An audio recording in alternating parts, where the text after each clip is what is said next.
नाही असा वेळसर आणि त्याच्याशी तुमच्यासारखीचं लग्न होणं म्हणजे तुमचं भविष्य धोक्यात असणं.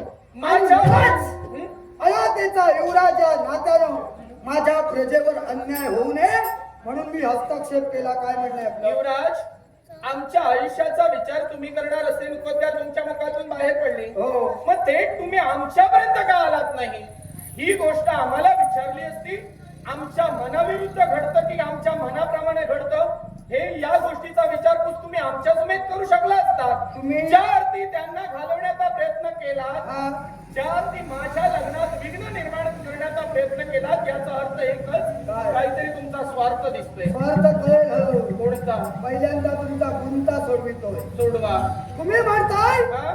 तुम्ही तुमच्याशी संपर्क आम्ही साधायला हवा होता. साहजिकच आहे. तुमच्याशी संधान साधून हितगुज केली पाहिजे होती. तुम्ही आमच्याच राज्यात राहताना हा? होय ना? हो. मग आम्ही अयोध्येचे युवराज आहोत. आमचे पिताश्री अयोध्येचे राजे आहेत.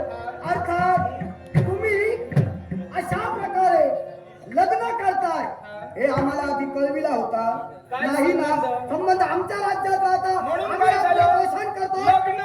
लग्न करणं प्रत्येकाचा अधिकार आहे. प्रत्येकाच्या मनाप्रमाणे लग्न होतं. तुमच्या मताने माझं लग्न होणार नाही. हे गोष्ट तुमच्या नाही. विचारानं तुम्ही ज्या व्यक्ती समेत सांगाल त्या व्यक्ती समेत आम्ही लग्न करावं का? आम्ही सांगू त्या व्यक्तीशी नाही, मग? पण आम्ही तुमचे पालक आहोत. हा? आम्ही तुमची जबाबदारी स्वीकारली होती. अर्थात आमच्या राज्यातील घटकात हा? अर्थात आपल्या पोशिंद्याला याबाबतची कल्पना तुम्ही दिली नाही. हा तुमचा दोष. त्यामुळे घडलं काय?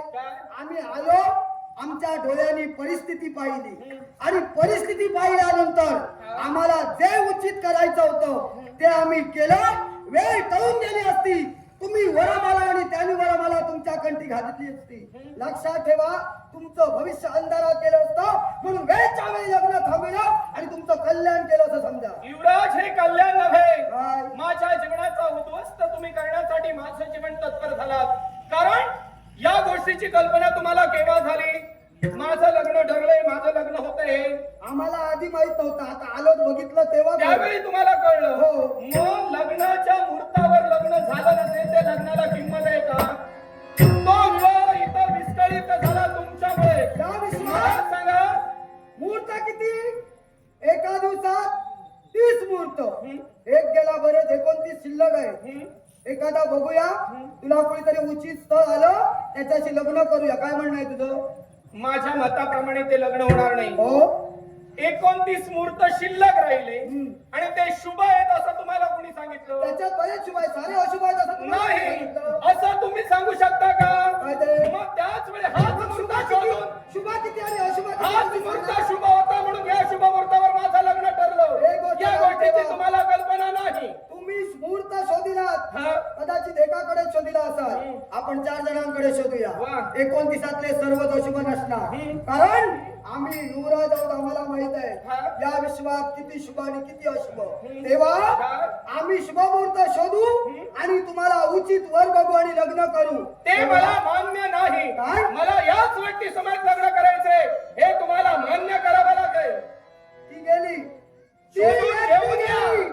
पण लक्षात शोधून ठेवा, घेऊन या इथं आणि माझं लग्न लावा. आता लग्न तुमचं होणार. कुणासमवेत? कुणासमवेत म्हणजे काय? आम्ही तुमच्या आयुष्याचं वाटोळं केलं ना, हो. आम्ही तुमचं भविष्य अंधारात नेलं ना. मग आता एक काम करा, काय? आता दुसरीकडे शोधत राहू नका, आमच्याशीच लग्न करा. यालाच म्हणतात स्वार्थ.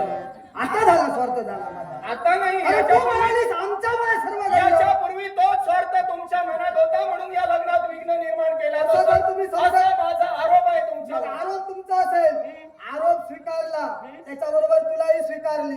लक्षात ठेव, काय? चांगल्या मनानं स्वइच्छेनं होकार दिलास तर ठीक. नाहीतर न पेक्षा लग्नाचे 8 प्रकार, त्याच्यात बरेच प्रकार आहेत. राक्षसी आहे, आम्ही राक्षसी प्रकार घडवू शकतो. तुमची दिसती वृत्ती तशी दिसते. हो, आहोतच आम्ही.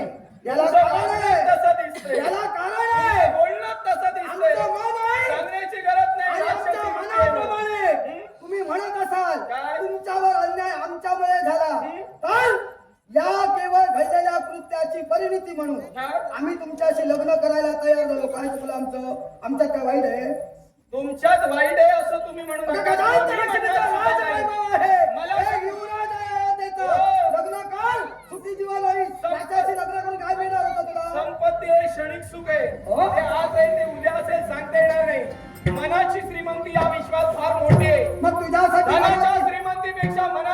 श्रीमंती मोठी असते आणि ती त्यांच्यात मला दिसली, तुमच्यात दिसत नाही. एक लक्षात ठेव, हा? तू जर का अशा प्रकारे प्रत्येकाचं मन ओळखत असशील, कदाचित आमचंही मन बदलेल, उद्या आमची प्रवृत्ती बदलेल, तेव्हा तुझ्यासारखी मन बदलणारी, दुसऱ्याची प्रवृत्ती बदलणारी अशी जर का पत्नी मिळत असेल, आम्ही भाग्यवंत आहोत. चल लवकर लग्न करूया. मला मान्य नाही, मी तुमच्या समेत लग्न करू इच्छुक नाही. तू लग्न नाही? नाही यार माझं. काय ते? मी मनानं करारी आहे, हट्ट निग्रही आहे. तो धोका दिला नसशील, तो जबरीनं घेऊन जाईल आणि लग्न करे. मग उगा तुला त्रास होईल. त्यापेक्षा लवकर होकार दे.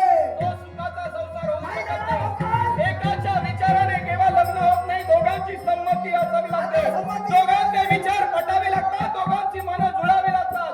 त्याला सुखाचा संसार घडला आग जातो. लागो तुझ्या संमतीला आणि आग लागो तुझ्या पुढच्या भविष्याला. माझा आताचा हेतू महत्वाचा आहे. तेव्हा ऐक. थांबा. बोला ना. नाही, या तुमच्या वागण्यावरून राजकर्त्यांचे युवराज म्हणून तुम्ही तू सांगू रक्त नका. शोधूच नकोस. नाही, या तुमच्या वागण्यात दिसत नाही राजरक्त, दिसत नाही राक्षसी वृत्ती दिसते. असं